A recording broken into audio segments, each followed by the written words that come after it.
ਇਜਾਜ਼ਤ ਦੇ ਨਾਲ ਜੀ ਅਸੀਂ ਅੱਜ ਦੀ ਆਪਣੀ ਸ਼ਨੀਵਾਰ ਦੀ ਕਲਾਸ ਸਾਡਾ ਸੈਸ਼ਨ ਸਟਾਰਟ ਕਰਦੇ ਹਾਂ ਜੀ। ਗਿਆਨੀ ਗੁਰਮੁਖ ਸਿੰਘ ਜੀ ਖਾਲਸਾ ਪ੍ਰਚਾਰਕ SGPC ਅੰਮ੍ਰਿਤਸਰ ਜੀ, ਤੇ ਅਸੀਂ ਪਹਿਲਾਂ ਵੀ ਕੁਛ ਵਿਚਾਰ ਸਾਂਝੇ ਕੀਤੇ ਨੇ। ਕੁਛ 2 ਕਲਾਸਾਂ ਪਿੱਛੇ ਅਸੀਂ ਡਿਸਕਸ਼ਨਸ ਕੀਤੀਆਂ ਸੀ। ਵੀਰ ਜੀ ਨੇ ਸਾਨੂੰ ਸ਼੍ਰੀ ਗੁਰੂ ਗ੍ਰੰਥ ਸਾਹਿਬ ਜੀ ਮਹਾਰਾਜ ਵਿੱਚ ਆਏ ਸਿਰ ਗਿਆਨ ਦਾ ਦਸਮ ਦੁਆਰ ਤੇ ਵੀ ਬਹੁਤ ਡਿਸਕਸ਼ਨ ਕੀਤੀ ਹੈ। ਇੱਕ ਪੂਰਾ ਸੈਸ਼ਨ ਉਹਦੇ ਤੇ ਵੀਰ ਜੀ ਨੇ ਸਾਨੂੰ ਸਾਂਝ ਪਾਈ ਹੈ ਦਸਮ ਦੁਆਰ ਦੇ ਉੱਤੇ। ਤੇ ਅੱਜ ਗਿਆਨੀ ਜੀ ਸਾਨੂੰ ਲੈ ਕੇ ਚੱਲ ਰਹੇ ਜੀ ਚੌਥੇ ਪਦ, ਸਹਿਜ ਪਦ, ਤੁਰਿਆ ਅਵਸਥਾ। ਤੇ ਟੌਪਿਕ ਨਾਮ ਤੋਂ ਹੀ ਥੋੜਾ ਡੀਪ ਲੱਗ ਰਿਹਾ, ਜਿਵੇਂ ਅਸੀਂ ਤੁਰਿਆ ਅਵਸਥਾ ਕਹਿ ਰਹੇ ਹਾਂ ਤੇ ਵਾਕਈ ਜੇ ਅਵਸਥਾ ਹੈ ਤੇ ਉਹ ਡੀਪ ਹੀ ਹੋਏਗਾ। ਅਸੀਂ ਸੈਸ਼ਨ ਸ਼ੁਰੂ ਕਰਦੇ ਹਾਂ ਜੀ। ਵਾਹਿਗੁਰੂ ਜੀ ਕਾ ਖਾਲਸਾ, ਵਾਹਿਗੁਰੂ ਜੀ ਕੀ ਫਤਿਹ। ਜੁਗ ਜੁਗ ਅਟਲ ਚਵਰ ਛਤਰ ਤਖਤ ਦੇ ਮਾਲਿਕ, ਰਾਜਾ ਨਾ ਰਾਜ ਭਾਨਾ ਨਾ ਭਾਨ, ਦੇਵਾ ਨਾ ਦੇਵ, ਉਪਮਾ ਮਹਾਨ ਸਤਿਗੁਰੂ ਸ੍ਰੀ ਗੁਰੂ ਗ੍ਰੰਥ ਸਾਹਿਬ ਜੀ ਮਹਾਰਾਜ ਜੀ ਦੀ ਪਾਵਨ ਪਵਿੱਤਰ ਵਿਚਾਰਧਾਰਾ ਦੇ ਨਾਲ ਜੁੜ ਰਹੀ ਸਤ ਸੰਗਤ ਜੀਓ, ਸਭ ਤੋਂ ਪਹਿਲਾਂ ਸਤਿਗੁਰਾਂ ਦੇ ਚਰਨਾਂ ਕਮਲਾਂ ਨਾਲ ਜੁੜਦਿਆਂ ਹੋਇਆਂ ਸਤਿਗੁਰਾਂ ਜੀ ਦੀ ਬਖਸ਼ਿਸ਼ ਕੀਤੀ ਹੋਈ ਫਤਿਹ ਪ੍ਰਵਾਨ ਕਰਨਾ ਕਰੋ ਜੀ। ਵਾਹਿਗੁਰੂ ਜੀ ਕਾ ਖਾਲਸਾ, ਵਾਹਿਗੁਰੂ ਜੀ ਕੀ ਫਤਿਹ। ਇਹ ਜੋ ਅੱਜ ਦਾ ਟੌਪਿਕ ਆਪ ਜੀ ਦੇ ਨਾਲ ਸਾਂਝ ਪਾਉਣ ਦੀ ਕੋਸ਼ਿਸ਼ ਕਰ ਰਹੇ ਹਾਂ, ਅਸੀਂ ਪਿਛਲਾ ਟੌਪਿਕ ਕੀਤਾ ਸੀ ਦਸਮ ਦੁਆਰ ਦਾ। 9 ਦਰਵਾਜ਼ਿਆਂ ਦੀ ਗੱਲ ਕੀਤੀ ਸੀ ਜਿਹੜੇ ਪ੍ਰਤੱਖ ਤੌਰ ਦੇ ਉੱਤੇ ਨੇ, ਉਹਨਾਂ ਨੂੰ ਪਵਿੱਤਰ ਕਿਵੇਂ ਕੀਤਾ ਜਾ ਸਕਦਾ ਹੈ। ਉਸ ਤੋਂ ਬਾਅਦ ਅਸੀਂ ਦਸਮ ਦੁਆਰ ਦੀ ਗੱਲ ਕੀਤੀ ਸੀ ਕਿ ਆਮ ਤੌਰ ਦੇ ਉੱਤੇ ਦੂਸਰਿਆਂ ਮਤਾਂ ਦੇ ਅੰਦਰ ਦਸਮ ਦੁਆਰ ਦੇ ਬਾਰੇ ਵਿੱਚ ਵੱਖ-ਵੱਖ ਰੂਪਾਂ ਦੇ ਵਿੱਚ ਵੱਖ-ਵੱਖ ਢੰਗਾਂ ਦੇ ਨਾਲ ਲਿਖਿਆ ਗਿਆ ਹੋਇਆ ਹੈ, ਲੇਕਿਨ ਗੁਰਮਤਿ ਦੇ ਅਨੁਸਾਰ, ਗੁਰਬਾਣੀ ਦੇ ਅਨੁਸਾਰ ਦਸਮ ਦੁਆਰ ਦੇ ਉੱਤੇ ਕਿਵੇਂ ਪਹੁੰਚਿਆ ਜਾ ਸਕਣਾ ਹੈ ਜਾਂ ਕਿਵੇਂ ਪਹੁੰਚਿਆ ਜਾ ਸਕਦਾ ਹੈ, ਉਸ ਦੇ ਬਾਰੇ ਵਿੱਚ ਵਿਚਾਰ ਕਰ ਰਹੇ ਸਾਂ। ਸਤਿਗੁਰਾਂ ਦੀ ਰਹਿਮਤ ਦੇ ਸਦਕਾ ਕੁਝ ਵਿਚਾਰਾਂ ਆਪਾਂ ਕੀਤੀਆਂ ਸੀ। ਹੁਣ ਦਸਮ ਦੁਆਰ ਤੋਂ ਭਾਵ ਕਿ ਦਸਮ ਦਰਵਾਜ਼ਾ ਜੇਕਰ ਖੁੱਲ ਗਿਆ, ਦਰਵਾਜ਼ਾ ਖੁੱਲ ਗਿਆ, ਖੁੱਲਣ ਦੀ ਅਸੀਂ ਗੱਲ ਕੀਤੀ ਸੀ। ਹੁਣ ਇਸ ਤੋਂ ਅਗਲਾ ਜਿਹੜਾ ਸਟੈਪ ਆ, ਅਸੀਂ ਜਦੋਂ ਗੱਲ ਕਰਦੇ ਹਾਂ ਕਿ ਪ੍ਰਭੂ ਪਰਮਾਤਮਾ ਸੋ ਦਰ ਤੇਰਾ ਕਿਹਾ, ਸੋ ਘਰ ਕਿਹਾ, ਜਿਤ ਬਹਿ ਸਰਬ ਸੰਭਾਲੇ। ਪਰਮਾਤਮਾ ਉਹ ਦਰ ਕਿਹੋ ਜਿਹਾ, ਉਹ ਘਰ ਕਿਹੋ ਜਿਹਾ ਜਿੱਥੇ ਬਹਿ ਕੇ ਤੂੰ ਸਾਰਿਆਂ ਦੀ ਸੰਭਾਲ ਕਰਦਾ ਹੈ। ਹੁਣ ਉਸ ਦਰਵਾਜ਼ੇ ਦੀ ਅਸੀਂ ਇੱਥੇ ਗੱਲ ਕੀਤੀ ਸੀ।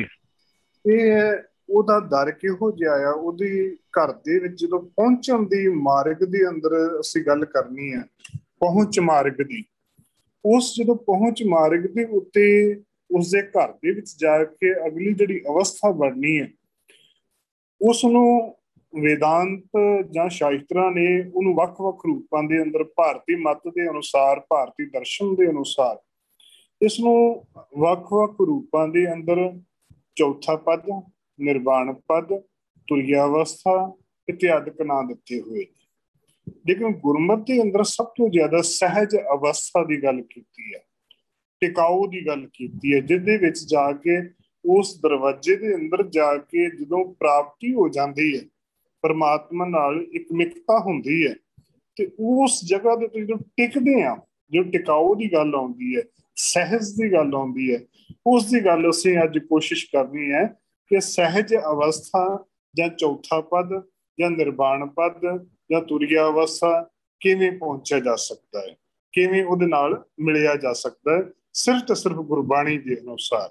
ਗੁਰਮਤਿ ਸਾਨੂੰ ਦੇਖੋ, ਅਸੀਂ ਇੰਨੇ ਜੋਗੇ ਨਹੀਂ ਹੈਗੇ, ਗੁਰੂ ਕਿਰਪਾ ਕਰਨ, ਸਾਨੂੰ ਸਮੱਤ ਬਖਸ਼ਣ, ਜੇਕਰ ਅਸੀਂ ਉਸਦੇ ਮਾਰਗ ਦੇ ਉੱਤੇ ਚੱਲਦੇ ਹੋਏ ਹਾਂ, ਸਾਡੇ ਉੱਤੇ ਬਖਸ਼ਿਸ਼ ਕਰਨ ਕਿ ਉਸ ਲੀਹ ਦੇ ਉੱਤੇ ਤੁਰ ਪਈਏ, ਉਹ ਵਾਹਿਗੁਰੂ ਰਹਿਮਤ ਕਰਨਗੇ ਤਾਂ ਹੋ ਸਕਦਾ ਹੈ। ਲੇਕਿਨ ਕੋਸ਼ਿਸ਼ ਕਰਨੀ ਹੈ ਕਿ ਗੁਰਮਤਿ ਦੇ ਅਨੁਸਾਰ ਆਪਾਂ ਅੱਜ ਸਾਂਝ ਪਾਉਣ ਦੀ ਕੋਸ਼ਿਸ਼ ਕਰਨੀ ਹੈ, ਕਿਵੇਂ ਪਹੁੰਚਿਆ ਜਾ ਸਕਦਾ ਹੈ।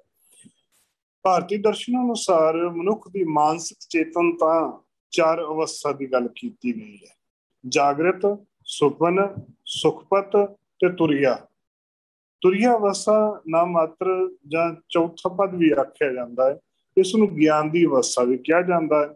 ਇਹ ਤ੍ਰੈ ਗੁਣ ਰਜੋ ਤਮੋ ਸਤੋ ਤੋਂ ਅਤੀਵ ਅਥਵਾ ਪਰੇ, ਭਾਵ ਕਿ ਇਹਨਾਂ ਤਿੰਨਾਂ ਗੁਣਾਂ ਤੋਂ ਅਗਲੀ ਅਵਸਥਾ ਦੀ ਗੱਲ ਹੈ, ਜਿਸ ਨੂੰ ਬ੍ਰਹਮੀ ਅਵਸਥਾ ਵੀ ਵਿਦਵਾਨਾਂ ਨੇ ਕੋਸ਼ਾਂ ਦੇ ਅਨੁਸਾਰ ਇਹਦਾ ਜ਼ਿਕਰ ਕੀਤਾ ਹੈ। ਭਗਤ ਕਬੀਰ ਜੀ ਕੇਦਾਰਾ ਰਾਗ ਵਿੱਚ ਇਸ ਨੂੰ ਚੌਥੇ ਪਦ ਨੂੰ ਸਮਝਣ ਦੇ ਨਾਲ ਪਰਮ ਪਦ ਦੀ ਪ੍ਰਾਪਤੀ ਵੀ ਹੋ ਸਕਦੀ ਹੈ। ਪਰਮ ਪਦ ਦਾ ਵੀ ਨਾਂ ਭਗਤ ਕਬੀਰ ਜੀ ਨੇ ਇਹਨਾਂ ਨੂੰ ਵਿਸ਼ੇਸ਼ਣ ਦੇ ਤੌਰ ਦੇ ਉੱਤੇ ਦੇਣਾ ਕੀਤਾ ਹੈ। ਸਾਹਿਬ ਭਗਤ ਕਬੀਰ ਜੀ ਬਚਨ ਆਉਂਦੇ: ਰਜੋ ਗੁਣ ਤਮੋ ਗੁਣ ਸਤੋ ਗੁਣ ਕਹੀ ਹੈ, ਇਹ ਤੇਰੀ ਸਭ ਮਾਇਆ, ਚੌਥੇ ਪਦ ਕੋ ਜੋ ਨਰ ਚੀਨੇ ਤਿਨ ਹੀ ਪਰਮ ਪਦ ਪਾਇਆ। ਅਤੇ ਜਿਹੜਾ ਚੌਥਾ ਪਦ ਭਾਵੇਂ ਕਿ ਬਾਕੀ ਜਿਹੜੇ ਰਜੋ ਤਮੋ ਸਤੋ ਨੇ ਉਹ ਮਾਇਆ ਦੇ ਵਿੱਚ ਰਹਿੰਦਿਆਂ ਹੋਇਆਂ ਸਾਨੂੰ ਇਸ ਤੋਂ ਬਾਹਰ ਨਹੀਂ ਜਾ ਸਕਦੇ ਹੈਗੇ, ਲੇਕਿਨ ਚੌਥੇ ਪਦ ਦੇ ਵਿੱਚ ਜਿਹੜਾ ਚੌਥੇ ਪਦ ਨੂੰ ਚੀਨ ਲੈਂਦਾ ਹੈ, ਭਾਵੇਂ ਕਿ ਧਿਆ ਲੈਂਦਾ ਹੈ, ਉਹਦੇ ਤਾਈਂ ਪਹੁੰਚ ਜਾਂਦਾ ਹੈ, ਉਹ ਪਰਮ ਪਦ ਦੀ ਪ੍ਰਾਪਤੀ ਕਰ ਲੈਂਦਾ ਹੈ। ਗੁਰੂ ਅਮਰਦਾਸ ਜੀ ਮਹਾਰਾਜ ਜੀ ਨੇ ਵੀ ਇਸੇ ਗੱਲ ਤੇ ਹਵਾਲਾ ਦਿੰਦਿਆਂ ਹੋਇਆਂ ਬਚਨ ਕੀਤੇ ਨੇ: ਤ੍ਰੈ ਗੁਣ ਮਾਇਆ ਮੋਹ ਹੈ, ਗੁਰਮੁਖ ਚੌਥਾ ਪਦ ਪਾਇਆ। ਇਹ ਤਿੰਨੇ ਗੁਣ ਜਿਹੜੇ ਨੇ ਇਹ ਮੋਹ ਮਾਇਆ ਦੇ ਵਿੱਚ ਇਨਸਾਨ ਫਸਿਆ ਰਹਿੰਦਾ ਹੈ, ਔਰ ਇਸ ਤੋਂ ਉੱਪਰਲੀ ਅਵਸਥਾ ਜਿਹੜੀ ਹੈ ਉਹ ਚੌਥਾ ਪਦ ਹੈ। ਸੰਸਾਰਿਕ ਅਵਸਥਾਵਾਂ ਤੋਂ ਉੱਪਰਲੀ ਅਵਸਥਾ ਜਿਹੜੀ ਹੈ ਉਹ ਚੌਥੇ ਪਦ ਨੂੰ ਪ੍ਰਾਪਤੀ ਹੋ ਜਾਂਦੀ ਹੈ। ਚੌਥੇ ਪਦ ਨੂੰ ਕੇਵਲ ਤੇ ਕੇਵਲ ਜੇਕਰ ਅਸੀਂ ਪੁੱਛ ਕਰਦੇ ਹਾਂ ਕਿ ਕਿਵੇਂ ਪ੍ਰਾਪਤ ਹੋ ਸਕਣਾ, ਉਹਦਾ ਤਰੀਕਾ ਕੇਵਲ ਤੇ ਕੇਵਲ ਗੁਰੂ ਦੇ ਰਾਹੀਂ ਹੀ ਅਸੀਂ ਚੌਥੇ ਪਦ ਤਾਈਂ ਪਹੁੰਚ ਸਕਦੇ ਹਾਂ। ਗੁਰ ਪ੍ਰਸਾਦੀ ਕੋ ਵਿਰਲਾ ਬੂਝੈ, ਚੌਥੇ ਪਦ ਲਿਵ ਲਾਵਣਿਆ। ਅਤੇ ਗੁਰੂ ਦੀ ਕਿਰਪਾ ਦੇ ਸਦਕਾ ਹੀ ਚੌਥੇ ਪਦ ਦੇ ਤਾਈਂ ਪਹੁੰਚਿਆ ਜਾ ਸਕਣਾ ਹੈ।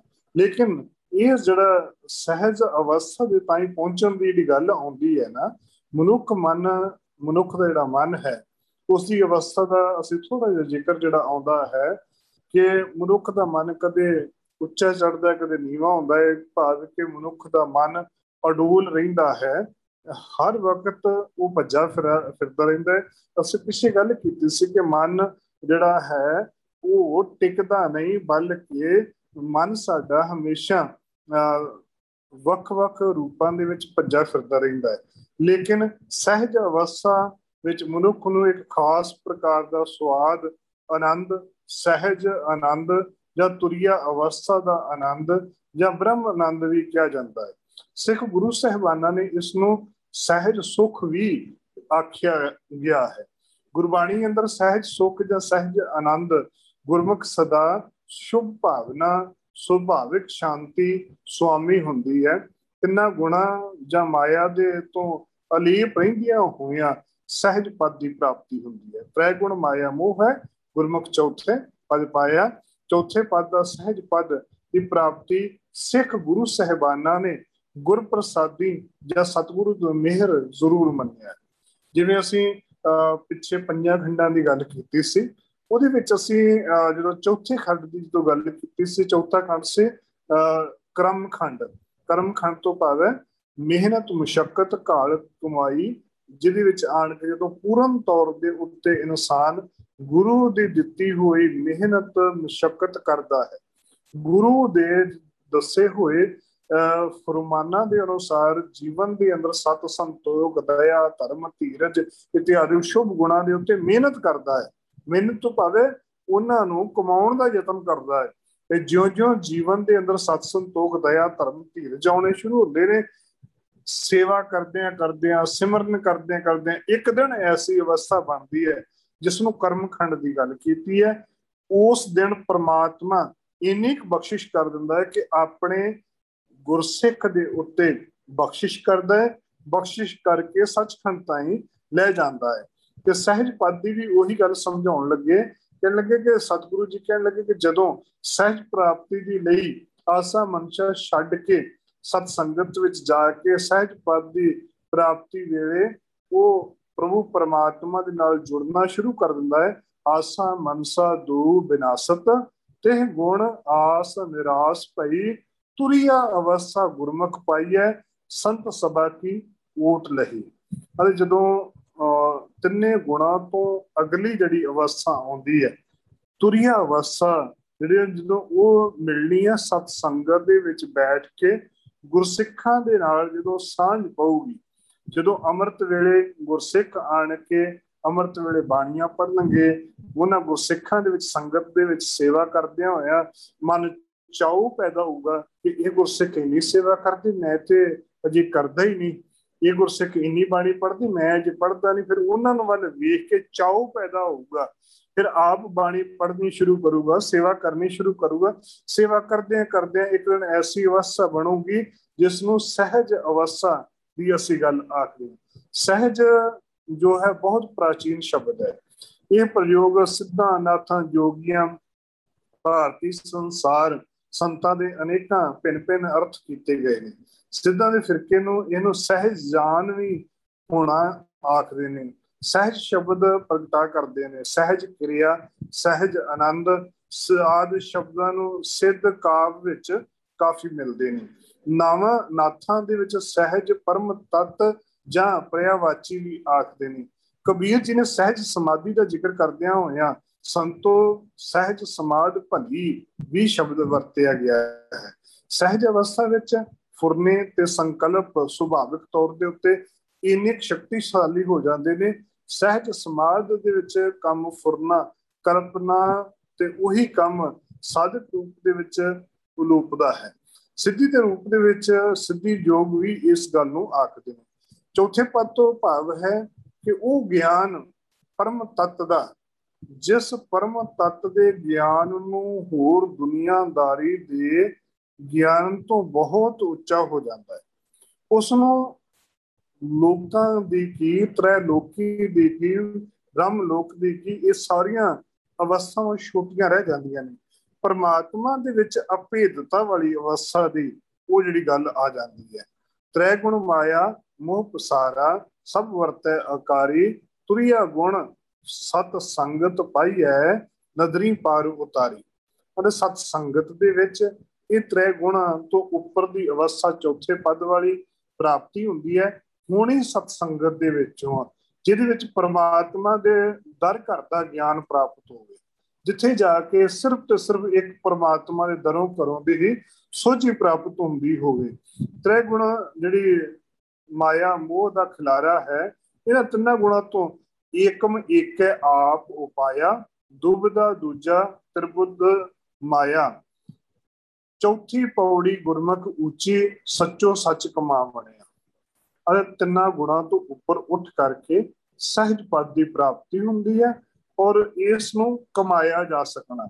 ਇਹ ਕੋਈ ਸਟੇਜ ਦੂਜੇ ਤਰੀਕੇ ਦੇ ਨਾਲ ਅਸੀਂ ਆਖੋ ਜੇਕਰ ਆਖਦੇ ਨਾ ਆਮ ਤੌਰ ਦੇ ਉੱਤੇ ਕਿ ਕਿਸੇ ਕੋਲੋਂ ਇਹ ਲਈ ਜਾ ਸਕਦੀ ਹੈ ਜਾਂ ਕਿਸੇ ਨੂੰ ਦਿੱਤੀ ਜਾ ਸਕਦੀ ਹੈ, ਇਹ ਨਾ ਤੇ ਲਈ ਜਾ ਸਕਦੀ ਨਾ ਦਿੱਤੀ ਜਾ ਸਕਦੀ ਹੈ।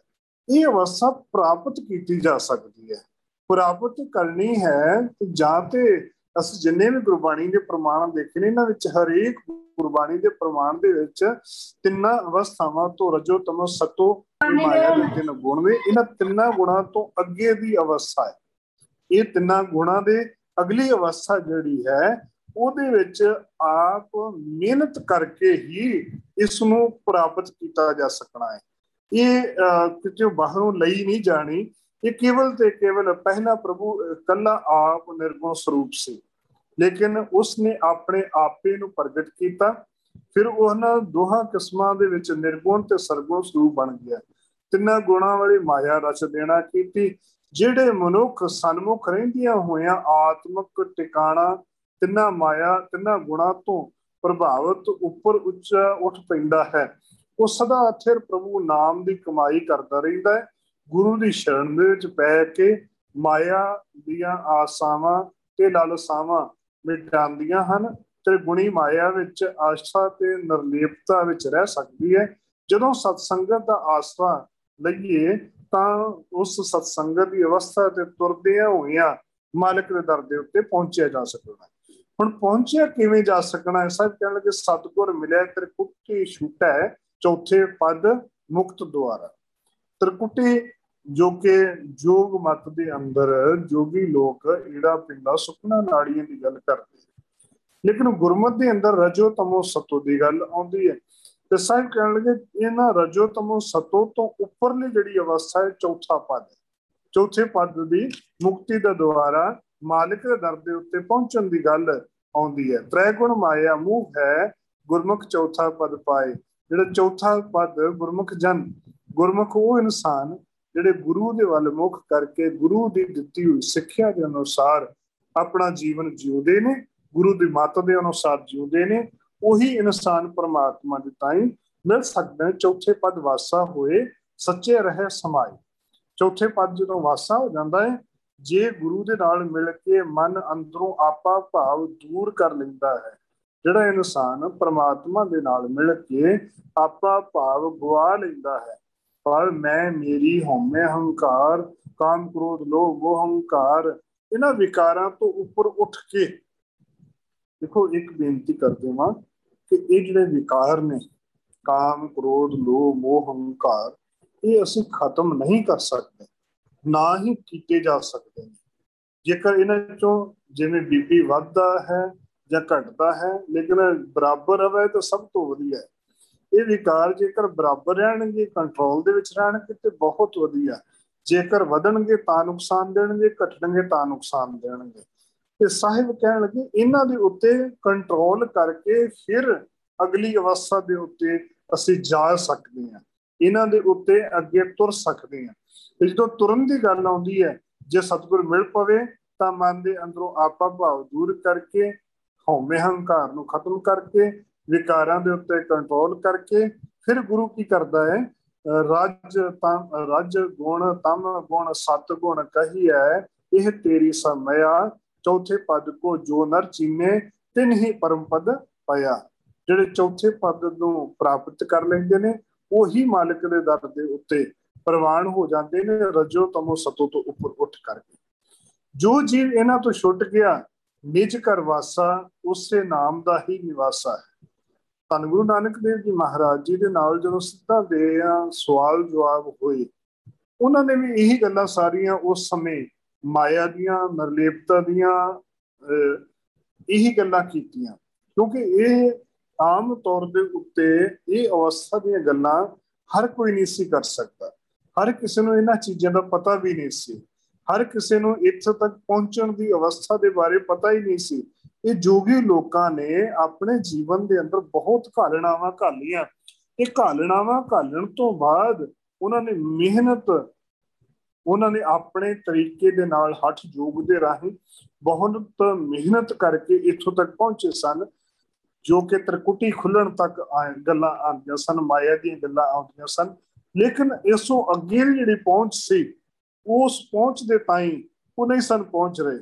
ਉਸ ਦੇ ਪ੍ਰਤੀ ਗੁਰੂ ਸਾਹਿਬਾਨਾਂ ਨੇ ਗੁਰੂ ਨਾਨਕ ਦੇਵ ਜੀ ਮਹਾਰਾਜ ਜੀ ਦੇ ਕੋਲੋਂ ਕਈ ਸਵਾਲ ਉਹਨਾਂ ਨੇ ਇਹੋ ਜਿਹੇ ਕੀਤੇ, ਜਿਨ੍ਹਾਂ ਦੇ ਵਿੱਚ ਗੁਰੂ ਨਾਨਕ ਦੇਵ ਜੀ ਮਹਾਰਾਜ ਨੇ ਉਹਨਾਂ ਨੂੰ ਬੜੇ ਸੌਖੇ ਤਰੀਕੇ ਦੇ ਨਾਲ ਉਹਨਾਂ ਸਮਝਾਉਣ ਦਾ ਯਤਨ ਕੀਤਾ। ਇੱਕ ਉਦਾਹਰਣ ਦੇ ਕੇ ਫਿਰ ਆਪਣੇ ਵਿਸ਼ੇ ਦੇ ਉੱਤੇ ਚੱਲਦੇ ਹਾਂ। ਇੱਕ ਛੋਟੀ ਜਿਹੀ ਗੱਲ, ਜਿਵੇਂ ਕਿ ਧੰਨ ਗੁਰੂ ਨਾਨਕ ਦੇਵ ਜੀ ਮਹਾਰਾਜ ਜੀ ਦੇ ਪਾਵਨ ਪਵਿੱਤਰ ਬਾਣੀ ਅਸੀਂ ਜਪਜੀ ਸਾਹਿਬ ਪੜ੍ਹਦੇ ਹਾਂ, ਉਹਦੇ ਵਿੱਚ ਉਹਨਾਂ ਨੇ ਬਚਨ ਕੀਤੇ ਨੇ, ਮੁੰਦਾ ਸੰਤੋਖ ਸ਼ਰਮ ਪਤ ਝੋਲੀ ਧਿਆਨ ਕੀ ਕਰੇ ਬੇਪੂਤ ਖਿੰਥਾ ਕਾਲ ਕੁਆਰੀ ਕਾਇਆ ਜੁਗ ਡੰਡਾ ਪ੍ਰਤੀਤ ਆਈ ਪੰਥੀ ਸਗਲ ਜਮਾਤੀ ਮਨ ਜੀਤੇ ਜਗਜੀਤ ਆਦੇਸ਼ ਸਿਆਦੇ ਆਦਾ ਨੀਲ ਅਨਾਦ ਨਾਹ ਜੋ ਜੁਗੇ ਕੋਇ। ਇਹਦੇ ਵਿੱਚ ਉਹਨਾਂ ਨੇ ਬਾਹਰੀ ਤੌਰ ਦੇ ਉੱਤੇ ਉਹਨਾਂ ਦੇ ਪਹਿਨੇ ਗਏ ਪਹਿਰਾਵੇ ਦੇ ਉੱਤੇ ਜਿਹੜੀਆਂ ਗੱਲਾਂ ਕੀਤੀਆਂ ਨੇ, ਉਹਨਾਂ ਦੇ ਵਿੱਚ ਉਹਨਾਂ ਨੇ ਸਪਸ਼ਟ ਤੌਰ ਦੇ ਉੱਤੇ ਆਖ ਦੇਣਾ ਕੀਤਾ, ਮੁੰਡਾ ਸੰਤੋਖ ਹੈ ਜੋਗੀ ਜੀ, ਜੇਕਰ ਕੰਨ ਦੇ ਵਿੱਚ ਮੁੰਦਰਾਂ ਪਾਉਣੀਆਂ ਨੇ ਤਾਂ ਸੰਤੋਖ ਦੀਆਂ ਮੁੰਦਰਾਂ, ਆਪਣੇ ਜੀਵਨ ਦੇ ਵਿੱਚ ਸੰਤੋਖ ਨੂੰ ਧਾਰਨ ਕਰੋ। ਸ਼ਰਮ ਪਤ ਝੋਲੀ, ਜਿਹੜਾ ਤੁਸੀਂ ਹੱਥ ਦੇ ਵਿੱਚ ਖੱਪਰ ਫੜਿਆ ਹੋਇਆ ਨਾ, ਉਹ ਮਿਹਨਤ ਦਾ ਫੜੋ। ਸ਼ਰਮ ਪਤ ਝੋਲੀ ਜਿਹੜੀ ਆਪਣੇ ਵਿਭੂਤੀ ਵਾਲੀ ਹੋਈ ਹੈ, ਪ੍ਰਮਾਤਮਾ ਦੇ ਸਿਮਰਨ ਦੀ ਵਿਭੂਤ ਵੱਲੋਂ ਕਹਿਣ ਤੋਂ ਭਾਵ ਕਿ ਉਹਨਾਂ ਨੇ ਇਸ ਤਰੀਕੇ ਦੇ ਨਾਲ ਸਮਝਾਉਣਾ ਕੀਤਾ ਕਿ ਤੁਸੀਂ ਆਪਣੇ ਆਪ ਹੀ ਪ੍ਰਭੂ ਪਰਮਾਤਮਾ ਦੇ ਨਾਲ ਮਿਲਣ ਦੇ ਯੋਗ ਬਣ ਸਕਦੇ ਹੋ, ਜੇਕਰ ਸਹੀ ਤਰੀਕਾ ਨੂੰ ਅਪਣਾ ਲਵੋਗੇ। ਸਿੱਧਾ ਨੇ ਪੁੱਛ ਕੀਤੀ ਸੀ ਕਿ ਸਤਿਗੁਰੂ ਜੀ ਤੁਸੀਂ ਆਂਦੇ ਕਿ ਮਾਇਆ ਦੇ ਵਿੱਚ ਅੰਜਨ ਮਾਹੀ ਨਿਰੰਜਨ ਰਹੀ ਹੈ, ਜੋਗ ਜੁਗ ਤੇ ਪਾਈ ਹੈ। ਮਾਇਆ ਦੇ ਵਿੱਚ ਰਹਿੰਦਿਆਂ ਹੋਇਆ ਮਾਇਆ ਤੋਂ ਨਿਰਲੇਪ ਕਿਵੇਂ ਹੋਇਆ ਜਾ ਸਕਦਾ ਹੈ?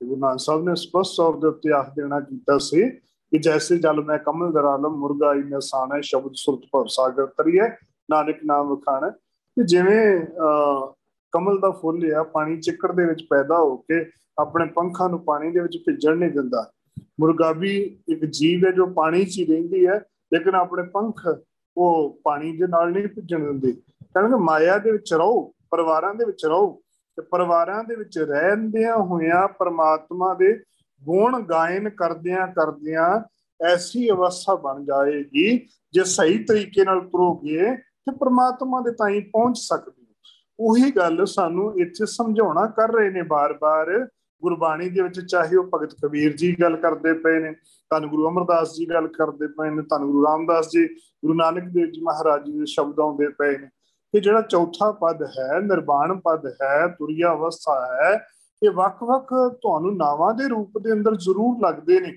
ਲੇਕਿਨ ਹੈ ਉਹ ਅਵਸਥਾ ਹੈ ਜਿਹਦੇ ਵਿੱਚ ਸਹਿਜ ਆ ਜਾਵੇ, ਜਿਹਦੇ ਵਿੱਚ ਟਿਕਾਊ ਆ ਜਾਵੇ, ਜਿਨ੍ਹਾਂ ਵਿੱਚ ਇਹ ਭਟਕਣਾ ਰਜੋ ਤਮੋ ਸਤੋ ਤੋਂ ਤੁਸੀਂ ਪਰੇ ਹੋ ਜਾਓ।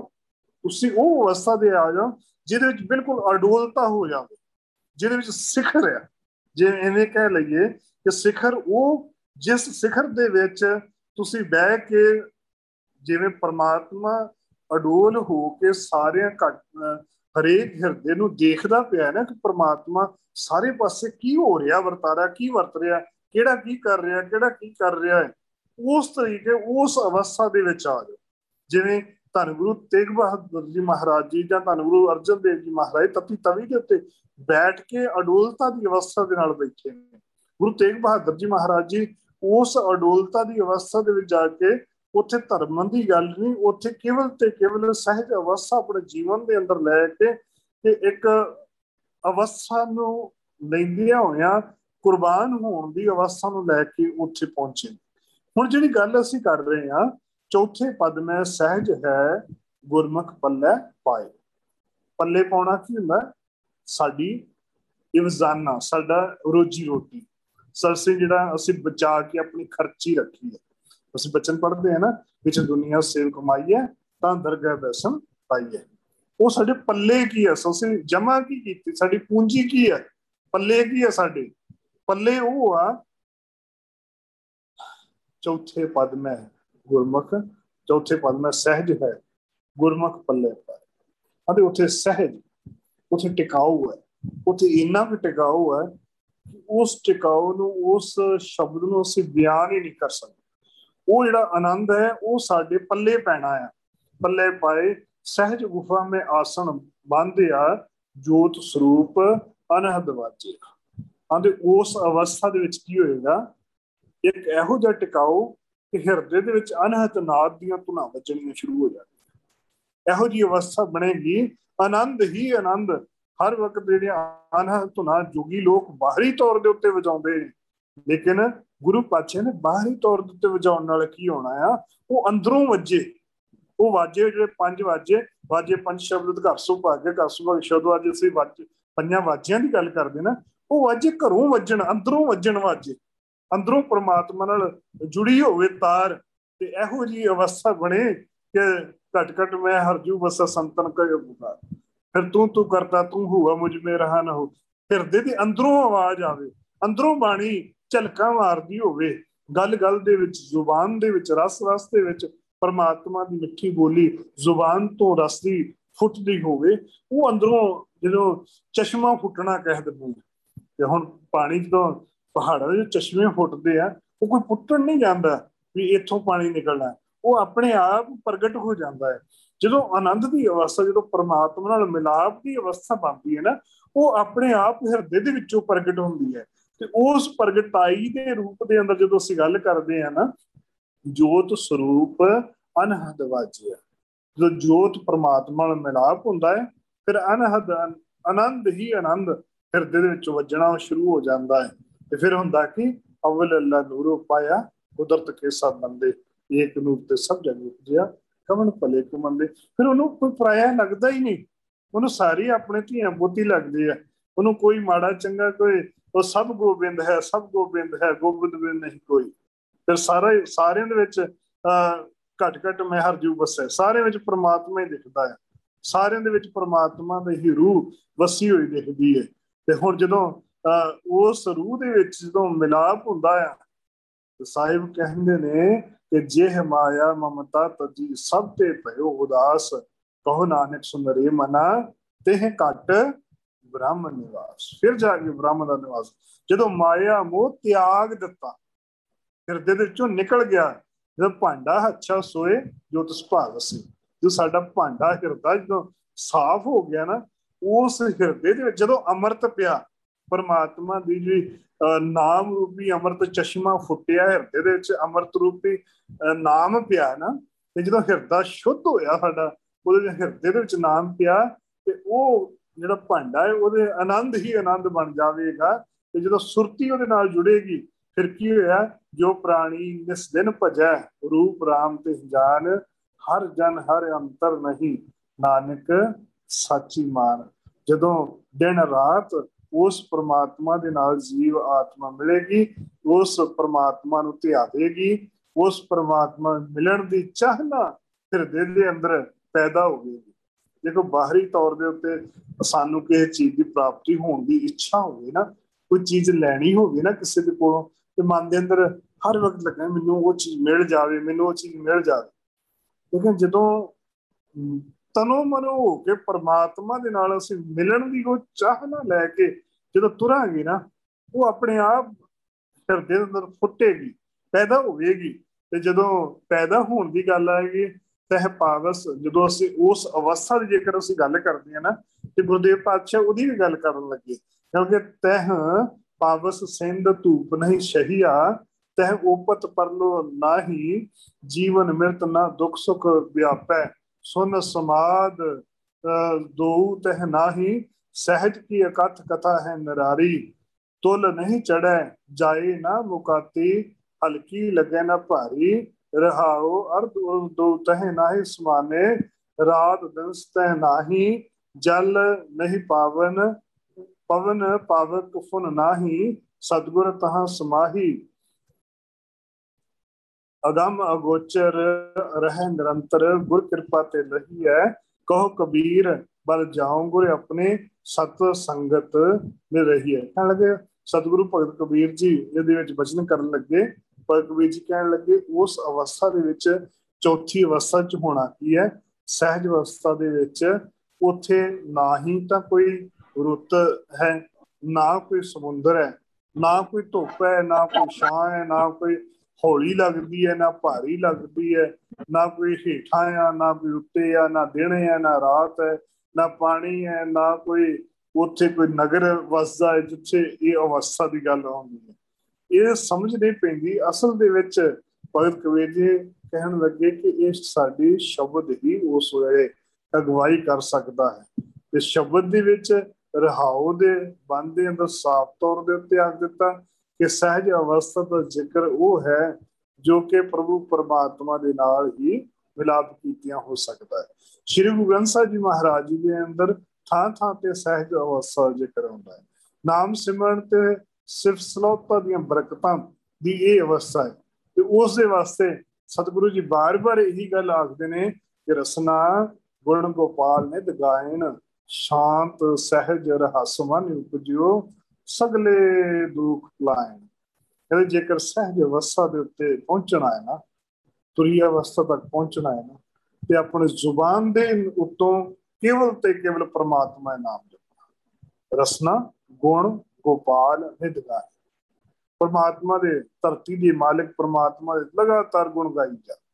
ਤੈਨੂੰ ਹੋਰ ਇਹ ਨਾ ਚਿੰਤਾ ਕਰਕੇ ਮੈਂ ਉਹਨੂੰ ਗੁਣ ਗਾਊਂਗਾ ਤੇ ਮਿਲੂਗਾ ਕੀ, ਜਾਂ ਮੈਂ ਉਹਨੂੰ ਦਵਾਂਗਾ ਕਿ ਇਹ ਤੇ ਅਸੀਂ ਕੋਈ ਸਕਦੇ ਨਹੀਂ। ਸਿਰਫ ਤੇਰੀ ਜਿਹੜੀ ਇੱਛਾ ਹੈ, ਤੇਰਾ ਜਿਹੜਾ ਕਰਮ ਜਿਹੜਾ ਤੇਰਾ ਹੈਗਾ, ਉਹ ਹੈ ਪ੍ਰਮਾਤਮਾ ਦਾ ਨਾਮ ਜਪਣਾ, ਪ੍ਰਮਾਤਮਾ ਨੂੰ ਧਿਆਉਣਾ, ਪ੍ਰਮਾਤਮਾ ਨੂੰ ਸਿਮਰਨਾ। ਤੂੰ ਨਿਸ਼ਚਿੰਤ ਹੋ ਕੇ ਮਾਇਆ ਤੋਂ ਮੋਹ ਤੋਂ ਟੁੱਟ ਕਰਕੇ ਆਪਣੀ ਲੱਜ ਤੋੜ ਕੇ ਪਰਮਾਤਮਾ ਨੂੰ ਸਿਰਫ ਧਿਆਈ ਜਾ।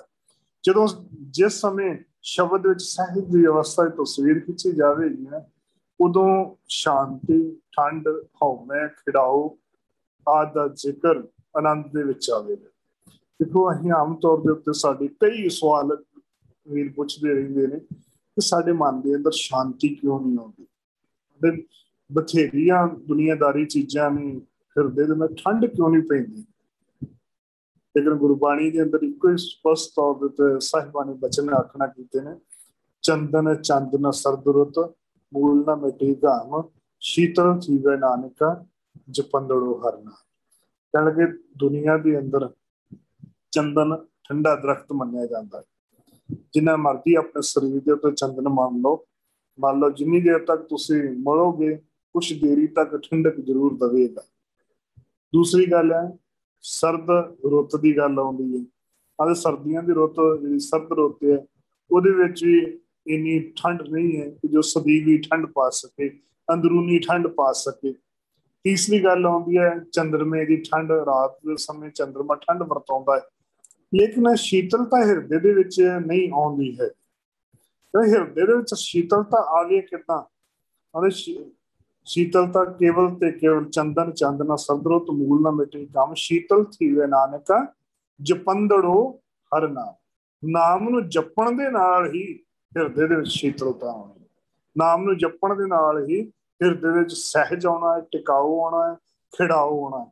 ਜਿਸ ਸ਼ਬਦ ਦੇ ਸਹਿਜ ਅਵਸਥਾ ਦੀ ਖਿੱਚੀ ਹੋਈ ਤਸਵੀਰ ਹੈ, ਜਿਹਦੇ ਵਿੱਚ ਸ਼ਾਂਤੀ, ਠੰਡ, ਹਉਮੈ, ਤਿਆਗ, ਖਿੜਾਊ ਆਦਿ ਦਾ ਜ਼ਿਕਰ ਆਵੇਗਾ, ਨਹੀਂ ਤਾਂ ਉਹਦਾ ਸਰੂਪ ਸਹਿਜ ਇਨਸਾਨੀ ਤੌਰ ਦੇ ਉੱਤੇ ਆ ਸਕੇ ਤੇ ਮਨੁੱਖੀ ਅਸਲੀ ਜੀਵਨ ਵਿੱਚ ਆ ਸਕੇਗਾ। ਸਾਹਿਬ ਗੁਰਬਾਣੀ ਦੇ ਅੰਦਰ ਵੱਖ-ਵੱਖ ਰੂਪਾਂ ਦੇ ਵਿੱਚ ਇਸ ਨੂੰ ਬਿਆਨਣ ਦੀ ਕੋਸ਼ਿਸ਼ ਕਰਦੇ ਨੇ। ਇੰਦਰ ਲੋਕ ਸ਼ਿਵ ਲੋਕ ਕਹਿ ਜੈਬੋ, ਉਥੇ ਤਪ ਕਰੇ ਬਾਹਰ ਐਬੋ, ਕਿਆ ਮੰਗੋ ਕਿਛਤੇ ਨਾ ਰਹਾਈ, ਰਾਮ ਨਾਮ ਰਖ ਮਨ ਮਾਹੀ। ਅਤੇ ਜਿੰਨਾ ਮਰਜੀ ਕੋਈ ਇੰਦਰ ਲੋਕ, ਸ਼ਿਵ ਲੋਕ, ਪਤਾਲ ਲੋਕ, ਮਾਤ ਲੋਕ, ਇਹਨਾਂ ਨੂੰ ਲੱਭਣ ਦੀ ਕੋਸ਼ਿਸ਼ ਕਰੋ, ਲੇਕਿਨ ਇਹਦੇ ਵਿੱਚੋਂ ਕੁਛ ਵੀ ਤੁਹਾਨੂੰ ਪ੍ਰਾਪਤ ਨਹੀਂ ਹੋਣਾ। ਜੇਕਰ ਪ੍ਰਾਪਤ ਹੋਣਾ ਹੈ ਤੇ ਪ੍ਰਭੂ ਪਰਮਾਤਮਾ ਦੇ ਦਰ ਘਰ ਦੇ ਨਾਲ ਜੁੜਨ ਦੇ ਨਾਲ ਹੀ ਸਾਰੀ ਅਵਸਥਾਵਾਂ ਤੋਂ ਉੱਪਰਲੀ ਅਵਸਥਾ ਦੇ ਉੱਤੇ ਤੁਹਾਡੀ ਆਣ ਕੇ ਅਡੋਲ ਅਵਸਥਾ ਬਣਨੀ ਹੈ। ਉਹ ਅਡੋਲ ਐਸੀ ਅਵਸਥਾ ਪਹੁੰਚ ਜਾਏਗੀ, ਤੁਸੀਂ ਇਸ ਸਾਰੀਆਂ ਅਵਸਥਾਵਾਂ ਦੇ ਉੱਤੋਂ ਉੱਪਰ ਉੱਠ ਜਾਓਗੇ। ਸਾਹਿਬ ਗੁਰਬਾਣੀ ਅੰਦਰ ਵਚਨ ਕਰਦੇ ਨੇ, ਇਹ ਗੁਣਾ ਵਿੱਚ ਸਹਿਜ ਨਾ ਪਾਈਐ, ਤ੍ਰੈ ਗੁਣ ਭਰਮ ਪੁਟਾਏ। ਅਤੇ ਤਿੰਨਾਂ ਗੁਣਾਂ ਦੇ ਨਾਲ ਕਦੀ ਵੀ ਸਹਿਜ ਪ੍ਰਾਪਤ ਨਹੀਂ ਹੋਣਾ। ਸਹਿਜੇ ਨੂੰ ਸਭ ਲੋਚਦੀ, ਬਿਨ ਗੁਰ ਪਾਇਆ ਨਾ ਜਾਏ। ਅਤੇ ਸਹਿਜ ਤੋਂ ਬਗੈਰ, ਸਹਿਜ ਨੂੰ ਸਾਰੇ ਲੋਕ ਲੱਭਦੇ ਫਿਰਦੇ ਨੇ, ਟਿਕਾਊ ਲੱਭਦੇ ਫਿਰਦੇ ਨੇ, ਲੇਕਿਨ ਪਰਮਾਤਮਾ ਦੇ ਨਾਮ ਤੋਂ ਬਗੈਰ ਉਹ ਸਹਿਜ ਦੀ ਪ੍ਰਾਪਤੀ ਨਹੀਂ ਹੋ ਸਕਦੀ। ਭਾਈ ਰੇ ਗੁਰਬਿਨ ਸਹਿਜ ਨਾ ਹੋਏ, ਸ਼ਬਦੇ ਹੀ ਤੇ ਸਹਿਜ ਉਪਜੈ, ਹਰ ਪਾਇਆ ਸੱਚ ਸੋਏ। ਇਹ ਭਾਈ ਗੁਰੂ ਤੋਂ ਬਗੈਰ ਸਹਿਜ ਦੀ ਪ੍ਰਾਪਤੀ ਨਹੀਂ ਹੋ ਸਕਦੀ। ਸ਼ਬਦ ਦੇ ਰਾਹੀਂ ਹੀ ਸਹਿਜ ਦੀ ਪ੍ਰਾਪਤੀ ਹੋਣੀ ਹੈ, ਟਿਕਾਊ ਦੀ ਪ੍ਰਾਪਤੀ ਹੋਣੀ ਹੈ। ਸਹਿਜੇ ਗਾਵਿਆ ਥਾਏ ਪਵੈ, ਬਿਨ ਸਹਿਜੇ ਕਥਨੀ ਬਾਦ। ਅਤੇ ਜੇਕਰ ਹਿਰਦੇ ਚ ਟਿਕਾਊ ਲੈ ਕੇ ਬਾਣੀ ਪੜ੍ਹੀ ਗਈ ਹੈ, ਟਿਕਾਊ ਲੈ ਕੇ ਬਾਣੀ ਸੁਣੀ ਜਾ ਰਹੀ ਹੈ, ਉਹਦੇ ਨਾਲ ਤੁਹਾਡੇ ਹਿਰਦੇ ਦੇ ਵਿੱਚ ਸਹਿਜ ਆਵੇਗਾ। ਅਤੇ ਜੇਕਰ ਬਿਨਾਂ ਸਹਿਜ ਤੋਂ ਤੁਹਾਡੇ ਕੀਤੇ ਹੋਏ ਕੰਮ ਨੇ, ਨਾਮ ਦੇ ਨਾਲ ਜੁੜਨ ਤੋਂ ਬਗੈਰ ਕੰਮ ਨੇ, ਤੇ ਉਹ ਤੁਹਾਡੇ ਨਿਰਾਰਥਕ ਨੇ, ਉਹ ਕਿਤੇ ਥਾਈ ਨਹੀਂ ਪੈਣ ਵਾਲੇ। ਸਹਿਜੇ ਹੀ ਭਗਤ ਉਪਜੈ, ਸਹਿਜ ਪਿਆਰ ਬੈਰਾਗ। ਸਹਿਜ ਦੇ ਨਾਲ ਕੀਤੀ ਹੋਈ ਭਗਤੀ ਹੀ ਪ੍ਰੇਮ ਪੈਦਾ ਹੋਵੇਗਾ, ਉਹਦੇ ਨਾਲ ਹੀ ਬੈਰਾਗ ਪੈਦਾ ਹੋਏਗਾ। ਸਹਿਜੇ ਹੀ ਤੇ ਸੁਖ ਸਾਤ ਹੋਏ, ਬਿਨ ਸਹਿਜੇ ਜੀਵਨ ਬਾਦ। ਸਹਿਜ ਦੇ ਨਾਲ ਹੀ ਸੁੱਖਾਂ ਦੀ ਪ੍ਰਾਪਤੀ ਹੋਏਗੀ, ਸਹਿਜ ਦੇ ਨਾਲ ਹੀ ਸਾਰਾ ਕੁਝ ਹੋਏਗਾ। ਉਹ ਸਾਰਾ ਕੁਝ ਸ਼ਬਦ ਦੇ ਦੁਆਰਾ ਹੀ ਪ੍ਰਾਪਤ ਹੋਵੇਗਾ। ਤੇ ਸਹਿਜ ਜਿਹੜੀ ਦੀ ਪ੍ਰਾਪਤੀ ਜਿਹੜੀ ਹੈਗੀ ਉਹ ਸ਼ਬਦ, ਉਹ ਗੁਰੂ ਦੇ ਰਾਹੀਂ ਹੋਣੀ ਹੈ। ਤੇ ਗੁਰੂ ਸਾਡਾ ਹੈਗਾ ਸ਼ਬਦ, ਸ਼ਬਦ ਦੇ ਰਾਹੀਂ ਹੀ ਉਹ ਸਾਰਾ ਸਹਿਜ ਪ੍ਰਾਪਤ ਹੋਵੇਗਾ। ਪਰਮਾਤਮਾ ਦੇ ਗੁਣਾ ਕਰਨ ਦੇ, ਪਰਮਾਤਮਾ ਦੇ ਗੁਣਾ ਕੀਰਤਨ ਕਰਨ ਸਮੇਂ ਪ੍ਰਵਾਨ ਹੁੰਦੀ ਹੈ, ਅਡੋਲਤਾ, ਆਤਮਕ ਅਡੋਲਤਾ ਆ ਜਾਂਦੀ ਹੈ। ਜਿਹੜਾ ਮਨੁੱਖ ਅਡੋਲਤਾ ਨੂੰ ਟਿਕ ਜਾਂਦਾ ਹੈ, ਪਰਮਾਤਮਾ ਦੇ ਗੁਣ ਗਾਉਂਦਾ ਹੈ, ਪਰਮਾਤਮਾ ਦੇ ਵਿੱਚ ਜੁੜ ਜਾਂਦਾ ਹੈ, ਉਸ ਨੂੰ ਸਹਿਜ ਦੀ ਅਵਸਥਾ ਦੇ ਵਿੱਚ ਉਹ ਤੁਰ ਪੈਂਦਾ ਹੈ। ਤਿੰਨ ਗੁਣਾ ਤੋਂ ਨਿਰਲੇਪ ਪ੍ਰਮਾਤਮਾ ਪਦਾਰਥਾਂ ਦਾ ਖਜ਼ਾਨਾ ਆਤਮਕ ਅਡੋਲਤਾ ਦੇ ਵਿੱਚ ਪਹੁੰਚਿਆ ਜਾ ਸਕਦਾ ਹੈ, ਸਮਝ ਪੈ ਜਾਂਦੀ ਹੈ। ਗੁਣਾਂ ਵਾਲੇ ਜੀਵ ਸਿਫਤ ਸਲੋਤਾ ਕਰਦੇ ਨੇ, ਜਿਹੜੇ ਮਨੁੱਖ ਸਿਫਤ ਸਲੋਤਾ ਕਰਦੇ ਨੇ ਸਦਾ ਉੱਥੇ ਪ੍ਰਭੂ ਪਰਮਾਤਮਾ ਦੇ ਵਿੱਚ ਅਟਲ ਤੇ ਅਡੂਲ ਹੋ ਜਾਂਦੇ ਨੇ। ਉਹ ਪਰਮਾਤਮਾ ਦੇ ਦਇਆ ਸ਼ਰਨ ਦੇ ਵਿੱਚ ਪੈ ਕਰਕੇ ਮਾਲਕ ਦੇ ਮਾਰਗ ਦੇ ਉੱਤੇ ਤੁਰਦੇ ਨੇ, ਤੇ ਜਿਹੜੇ ਪਰਮਾਤਮਾ ਤੋਂ ਭੁੱਲੇ ਨੇ ਉਹ ਭੁੱਲ ਕੇ ਘੁੱਪ ਹਨੇਰੇ ਦੇ ਵਿੱਚ ਪੈ ਜਾਂਦੇ ਨੇ। ਸੱਚੇ ਪਾਤਸ਼ਾਹ ਉਹਨਾਂ ਇਨਸਾਨਾਂ ਨੂੰ ਆਖਦੇ ਨੇ, ਜੇ ਘਟ ਸਿਮਰਨ ਰਾਮ ਕੋ ਸੋ ਨਰ ਮੁਕਤਾ ਜਾਨ, ਦੇਹ ਨਰ ਹਰ ਅੰਤਰ ਨਹੀਂ ਨਾਨਕ ਸਾਚੀ ਮਨ। ਜਿਹੜੇ ਸਿਮਰਨ ਕਰਦੇ ਨੇ, ਜਿਹੜੇ ਹਿਰਦੇ ਵਿੱਚੋਂ ਪਰਮਾਤਮਾ ਦਾ ਸਿਮਰਨ ਕਰਦੇ ਨੇ, ਉਹ ਮਾਲਕ ਦੇ ਦਰ ਦੇ ਉੱਤੇ ਪ੍ਰਵਾਨ ਹੋ ਜਾਂਦੇ ਨੇ। ਜਿਹੜੇ ਨਹੀਂ ਕਰਦੇ ਉਹ ਕਿਤੇ ਵੀ ਪ੍ਰਵਾਨ ਨਹੀਂ ਹੋ ਸਕਦੇ। ਇਸ ਵਾਸਤੇ ਪਰਮਾਤਮਾ ਨੂੰ ਜੇਕਰ ਅਸੀਂ ਟਿਕਾਉ ਚਾਹੁੰਦੇ ਹਾਂ, ਜੇਕਰ ਪਰਮਾਤਮਾ ਦੇ ਨਾਲ ਅਸੀਂ ਜੁੜਨਾ ਚਾਹੁੰਦੇ ਹਾਂ, ਤੇ ਉਸ ਦੇ ਵਾਸਤੇ ਸਾਨੂੰ ਪਰਮਾਤਮਾ ਦੇ ਨਾਲ ਸਹਿਜ ਦੀ ਅਵਸਥਾ ਦੇ ਵਿੱਚ ਸਾਨੂੰ ਆਉਣਾ ਪਵੇਗਾ। ਦਸਮ ਦੁਆਰ ਤੋਂ ਬਾਅਦ ਸਹਿਜ ਦੀ ਅਵਸਥਾ, ਸਹਿਜ ਗੁਫਾ ਮਹਿ ਤਾੜੀ ਲਾਈ, ਆਸਨ ਊਚ ਸਵਾਰਿਆ ਜੀਓ। ਅਤੇ ਜਦੋਂ ਸਹਿਜ ਦੇ ਵਿੱਚ ਅਵਸਥਾ ਵਿੱਚ ਟਿਕਾਉ ਆ ਗਿਆ, ਜਦੋਂ ਅਵਸਥਾ ਵਿੱਚ ਤਾੜੀ ਲਾਈ, ਤਾੜੀ ਤੋਂ ਭਾਵ ਹੈ ਉੱਚੀ ਅਵਸਥਾ ਬਣ ਗਈ, ਉਸ ਟਿਕਾਉ ਦੇ ਵਿੱਚ ਸਾਡੀ ਅਵਸਥਾ ਟਿਕ ਗਈ, ਤੇ ਫਿਰ ਇੰਨੀਆਂ ਰਹਿਮਤਾਂ ਹੋਣਗੀਆਂ ਪਰਮਾਤਮਾ ਦੇ ਦਰ ਦੇ ਅੰਦਰ, ਆਨੰਦ ਹੀ ਆਨੰਦ ਤੇ ਬੇਫਿਕਰੀ ਦੇ ਵਿੱਚ ਆ ਜਾਵਾਂਗੇ। ਸੇਜ ਸੁਖਾਲੀ ਸ਼ੀਤਲ ਪਵਣਾ, ਸਹਿਜ ਕੀਲ ਰੰਗ ਕਰਨਾ ਜੀਓ। ਅਤੇ ਫਿਰ ਸਾਡੀ ਮਨ ਭਾਵਕ ਪਰਮਾਤਮਾ ਦੇ ਆਨੰਦਤ ਸਾਡੀ ਬੇਫਿਕਰੀ ਹੋ ਜਾਵੇਗੀ। ਸਹਿਜ ਦੀ ਕਥਾ ਅਕਥ ਕਥਾ ਹੈ ਨਿਰਾਰੀ। ਪਰਮਾਤਮਾ ਦੀ ਜਿਹੜੀ ਅਕਥ ਕਥਾ ਹੈ ਉਹ ਨਿਰਾਰੀ ਹੈ, ਉਸਨੂੰ ਗਿਆਨਿਆ ਨਹੀਂ ਜਾ ਸਕਦਾ। ਮਨੁੱਖ ਅਡੋਲਤਾ ਦੀ ਐਸੀ ਨਿਰਾਰੀ ਕਥਾ ਹੈ ਜੋ ਆਪਣੇ ਵਰਗੀ ਅਗੰਮੀ ਅਵਸਥਾਵਾਂ ਅੱਖਰਾਂ ਦੇ ਵਿੱਚ ਬਿਆਨ ਨਹੀਂ ਕੀਤਾ ਜਾ ਸਕਦਾ। ਜਿਹੜੇ ਯਤਨ ਸੁਭਾਵਕ ਸਹਿਜ ਸਾਚੀ ਭਾਵ ਲਿਵ ਲਾਗੀ, ਕਿਸੇ ਖਾਸ ਯਤਨਾਂ ਤੋਂ ਬਿਨਾਂ ਫਿਰ ਪ੍ਰਭੂ ਪਰਮਾਤਮਾ ਨਾਲ ਸੱਚੀ ਲਿਵ। ਦੇਖੋ ਇੱਕ ਗੱਲ ਇੱਥੇ ਧਿਆਨ ਰੱਖਣ ਵਾਲੀ ਹੈ, ਅੱਗੇ ਵੀ ਸ਼ਾਇਦ ਆਪ ਜੀ ਨਾਲ ਸਾਂਝ ਪਾਈ ਹੈ।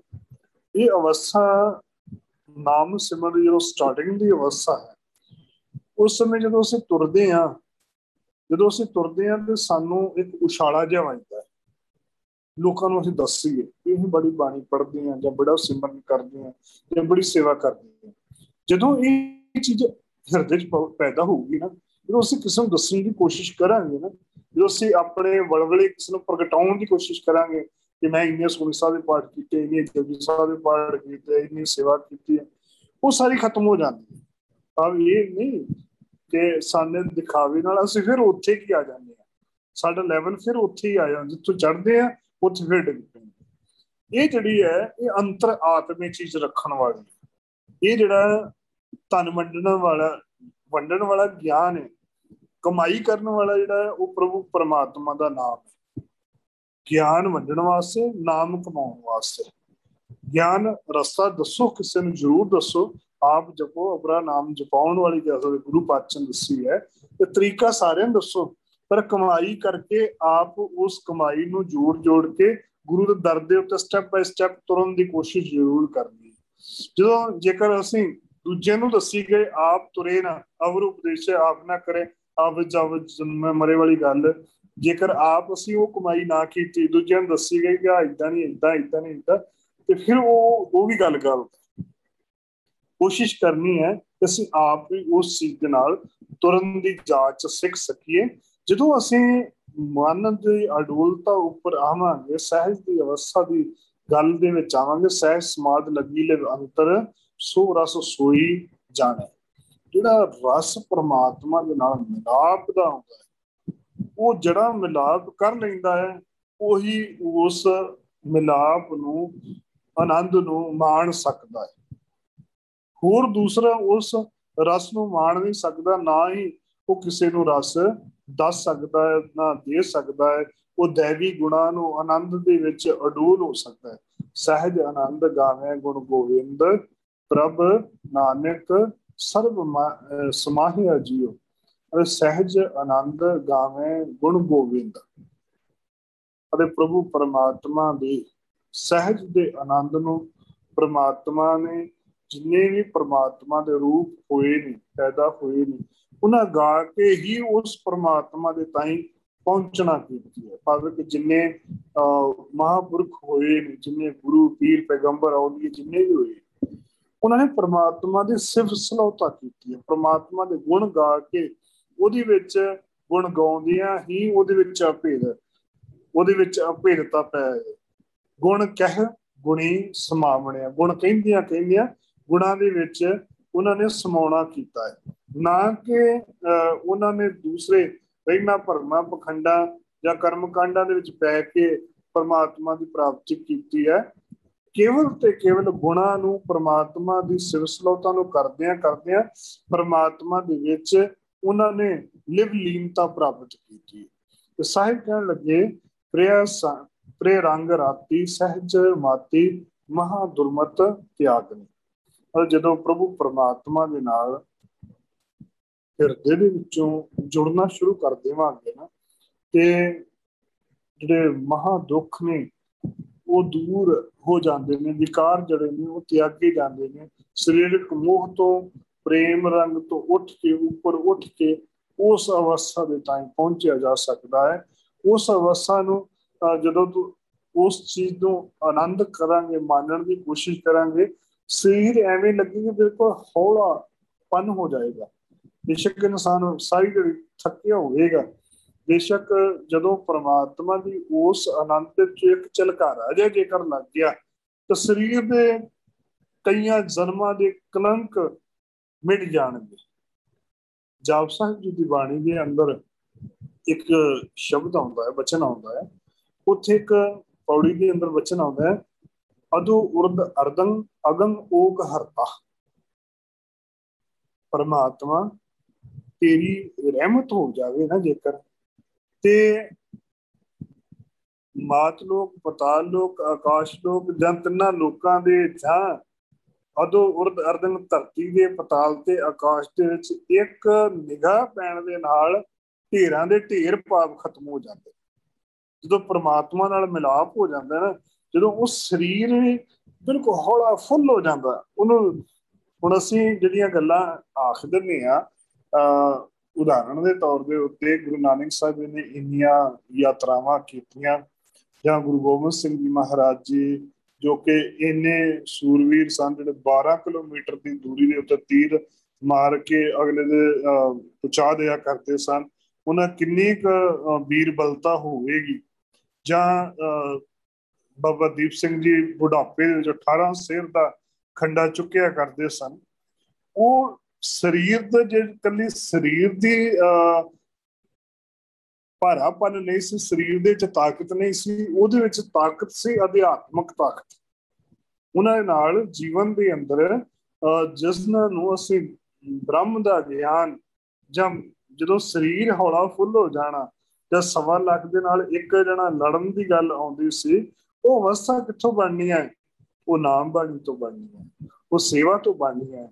ਜਿਹੜੇ ਗੁਰੂ ਦੇ ਨਾਲ ਇੰਨੀਆਂ ਬਖਸ਼ਿਸ਼ਾਂ ਹੋਈਆਂ ਨੇ, ਜਿਹੜੇ ਗੁਰੂ ਦੇ ਦਰ ਦੇ ਉੱਤੇ ਬੈਠੇ ਅਧਿਆਤਮਕ ਪੱਖ ਇੰਨਾ ਉੱਚਾ ਜੀਵਨ ਉੱਠ ਜਾਂਦਾ ਹੈ ਕਿ ਉਹਨਾਂ ਦੇ ਨਾਲ ਜਿਹੜੇ ਕਰਮ ਨੇ, ਜਾਂ ਅਧਿਆਤਮਕ ਤਲਤਾ ਵਾਲੇ ਜਿਹੜੇ ਭਾਈ ਗੁਰਦਾਸ ਜੀ ਵਰਗੇ, ਬਾਬਾ ਬੁੱਢਾ ਜੀ ਵਰਗੇ, ਜਿਹੜੇ ਮੁੱਖ ਤੋਂ ਇੱਕ ਸ਼ਬਦ ਉਚਾਰਨ ਕਰਦੇ ਹਨ ਤੇ ਉਹ ਅਵਸਥਾ ਤੱਕ ਲੋਕ ਦੁਖੀਆਂ ਦੇ ਦੁੱਖ ਦੂਰ ਹੋ ਜਾਂਦੇ ਨੇ। ਜਿਹੜੇ ਗੁਰੂ ਹਰਕ੍ਰਿਸ਼ਨ ਜੀ ਮਹਾਰਾਜ ਜੀ ਵਰਗੇ ਕੇਵਲ ਤੇ ਕੇਵਲ ਇੱਕ ਨੇਤਰ ਹੀ ਭਰ ਕੇ ਦੇਖ ਦਿੰਦੇ ਆ, ਤੇ ਸ਼੍ਰੀ ਹਰਿਕ੍ਰਿਸ਼ਨ ਧਿਆਈ ਜਿਸ ਡਿਠੈ ਸਭ ਦੁੱਖ ਜਾਏ, ਸਿਰਫ ਦੇਖਣ ਦੇ ਨਾਲ ਹੀ ਉਹਨਾਂ ਸਾਰਿਆਂ ਦੇ ਦੁੱਖ ਦੂਰ ਕਰਨ ਦੀ ਅਵਸਥਾ ਰੱਖਦੇ ਨੇ। ਉਹ ਅਵਸਥਾ ਕਿੱਥੋਂ ਬਣਦੀ ਹੈ?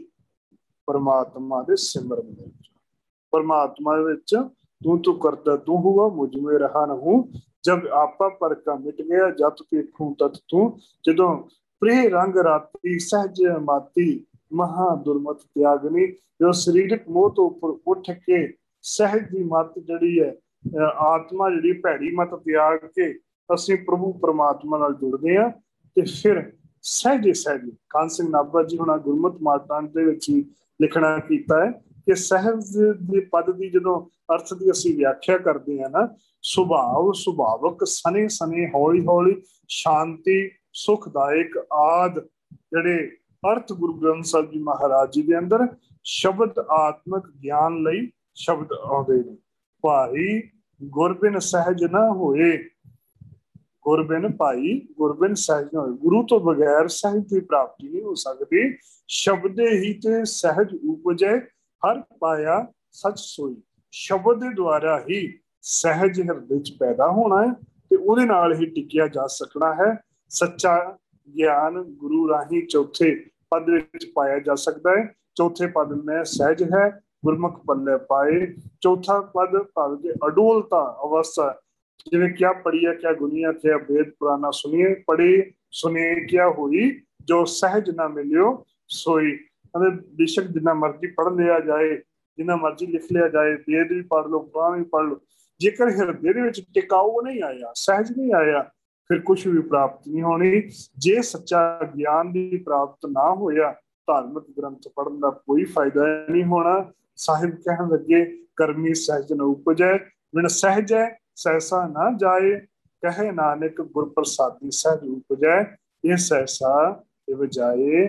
ਸੱਚੇ ਪਾਤਸ਼ਾਹ ਦੀ ਮਿਹਰ ਹੋ ਜਾਵੇ, ਬਖਸ਼ਿਸ਼ ਹੋ ਜਾਵੇ ਕਿ ਸਹਿਜ ਸਾਡੇ ਹਿਰਦੇ ਦੇ ਅੰਦਰ ਅਸੀਂ ਕਰਮ ਕਾਂਡਾਂ ਤੋਂ ਉੱਪਰ ਉੱਠ ਕਰਕੇ, ਵਹਿਮਾਂ ਭਰਮਾਂ ਪਖੰਡਾਂ ਤੋਂ ਉੱਚੇ ਉੱਠ ਕਰਕੇ ਇਸ ਸਹਿਜ ਪਦ ਜੋ ਗੁਰਬਾਣੀ ਦੇ ਅੰਦਰ ਹਰ ਤਰੀਕੇ ਨਾਲ ਵਰਤਿਆ ਗਿਆ, ਬਹੁਤ ਵਾਰ ਕੋਸ਼ਿਸ਼ ਕੀਤੀ ਇੱਕ ਛੋਟਾ ਜਿਹਾ ਯਤਨ ਕਰਨ ਦਾ ਕਿ ਕੁਝ ਗੁਰਬਾਣੀ ਦੀਆਂ ਪੰਕਤੀਆਂ ਆਪ ਜੀ ਦੇ ਨਾਲ ਸਾਂਝੀਆਂ ਕਰਨ ਦੀਆਂ, ਜਿਨ੍ਹਾਂ ਦੇ ਵਿੱਚ ਸਹਿਜ ਦੇ ਰੂਪ ਦੇ ਅੰਦਰ ਗੁਰੂ ਪਾਤਸ਼ਾਹ ਨੇ ਸਾਨੂੰ ਸਮਝਾਉਣ ਦਾ ਕੀਤੀ ਹੈ, ਚਾਨਣਾ ਪਾਇਆ ਹੈ। ਜਿੰਨੀ ਕੁ ਗੁਰੂ ਨੇ ਬਖਸ਼ਿਸ਼ ਕੀਤੀ ਉਹਦੇ ਹਿਸਾਬ ਨਾਲ ਆਪ ਜੀ ਨਾਲ ਸਮਝਣ ਦੀ ਕੋਸ਼ਿਸ਼ ਕਰਨ ਦੀ ਜਿੱਥੇ ਆਪ ਜੀ ਨਾਲ ਵਿਚਾਰਾਂ ਕੀਤੀਆਂ ਨੇ, ਇਹਦੇ ਵਿੱਚ ਕੋਸ਼ਿਸ਼ ਇਹੀ ਹੈ ਕਿ ਪਰਮਾਤਮਾ ਨੇ ਜੋ ਬ੍ਰਹਿਮੰਡੇ ਸੋਈ ਪਿੰਡੇ ਜੋ ਖੋਜੇ ਸੋ ਪਾਵੈ, ਜਿੰਨਾ ਕੁਝ ਬ੍ਰਹਿਮੰਡ ਦੇ ਵਿੱਚ ਪਰਮਾਤਮਾ ਨੇ ਦੇਣਾ ਕੀਤਾ ਹੈ, ਉਹਨਾਂ ਸਾਡੇ ਸਰੀਰ ਦੇ ਵਿੱਚ ਪਰਮਾਤਮਾ ਨੇ ਸਾਰਿਆਂ ਦੇ ਵਿੱਚ ਪਾਇਆ ਹੈ। ਤੇ ਉਸ ਸਰੀਰ ਦੇ ਬਾਰੇ ਵਿੱਚ ਇਹ ਸਾਡੀਆਂ ਅਵਸਥਾਵਾਂ 9 ਦਰਵਾਜ਼ੇ ਅਸੀਂ ਵਿਚਾਰੇ ਨੇ। ਇਸ 10ਵੇਂ ਦੁਆਰ ਤੋਂ ਉੱਪਰ ਜਿਹੜੀ 10ਵੇਂ ਦੁਆਰ ਦੀ ਗੱਲ ਕੀਤੀ ਸੀ, ਉਸ ਉੱਪਰ ਚੌਥੀ ਅਵਸਥਾ ਦੀ ਗੱਲ ਹੈ ਕਿ ਜਿਹਦੇ ਵਿੱਚ 10ਵਾਂ ਦਰਵਾਜ਼ਾ ਲੰਘ ਕੇ ਅਸੀਂ ਟਿਕਣਾ ਹੈ, ਟਿਕਾਊ ਕਰਨਾ ਹੈ, ਤੇ ਉਹ ਟਿਕਾਊ ਸਹਿਜ ਅਵਸਥਾ ਦੇ ਵਿੱਚ ਹੋਣਾ ਹੈ। ਜੋ ਸਹਿਜ ਅਵਸਥਾ ਦੇ ਵਿੱਚ ਜਾਣ ਕੇ ਟਿਕ ਗਏ, ਵਹਿਮ ਭਰਮ ਭੁਲੇਖੇ ਕਰਮ ਕਾਂਡ ਰੀਤੀ ਰਿਵਾਜ ਸਾਰਿਆਂ ਤੋਂ ਉੱਪਰ ਉੱਠ ਕੇ ਪਰਮਾਤਮਾ ਦੇ ਨਾਲ ਜਦੋਂ ਮਿਲਾਪ ਹੋਵੇਗਾ, ਇਹ ਕੋਈ ਸਰੀਰ ਦਾ ਕੋਈ ਅੰਗ ਨਹੀਂ ਹੈਗਾ, ਲੇਕਿਨ ਇਹ ਅਵਸਥਾ ਹੈ। ਜਦੋਂ ਅਸੀਂ ਇਸ ਅਵਸਥਾ ਦੇ ਵਿੱਚ ਪਹੁੰਚਾਂਗੇ, ਸਹਿਜ ਦੀ ਅਵਸਥਾ ਦੇ ਵਿੱਚ ਪਹੁੰਚਾਂਗੇ, ਤਾਂ ਜਾ ਕੇ ਪਰਮਾਤਮਾ ਦੇ ਨਾਲ ਸਾਡੀ ਇਕਮੁਖਤਾ ਹੋਵੇਗੀ। ਸੋ ਗੁਰਬਾਣੀ ਦੀ ਅਥਾਹ ਗੁਰਬਾਣੀ ਸਾਗਰ ਹੈ, ਇਹਦੀਆਂ ਬੇਅੰਤ ਗਲਤੀਆਂ ਹੋ ਜਾਂਦੀਆਂ ਨੇ। ਜਿੰਨੀ ਕੁ ਬੁੱਧ ਮਾਲਿਕ ਨੂੰ ਦਿੱਤੀ ਹੈ ਉਹਦੇ ਅਨੁਸਾਰ ਆਪਣੀਆਂ ਵਿਚਾਰਾਂ ਸਾਂਝੀਆਂ ਕੀਤੀਆਂ ਨੇ। ਆਪ ਸਾਰੇ ਗੁਰਬਾਣੀ ਦੇ ਗਿਆਤਾ ਹੀ ਹੋ। ਬੇਅੰਤ ਭੁੱਲਾਂ ਚੁੱਕਾ ਹੁੰਦੀਆਂ ਗੁਰੂ ਤੇ ਸੰਗਤ ਨੂੰ ਬਖਸ਼ਣ ਯੋਗ ਹੈ। ਭੁੱਲ ਚੁੱਕ ਦੀ ਖਿਮਾ। ਵਾਹਿਗੁਰੂ ਜੀ ਕਾ ਖਾਲਸਾ, ਵਾਹਿਗੁਰੂ ਜੀ ਕੀ ਫਤਿਹ।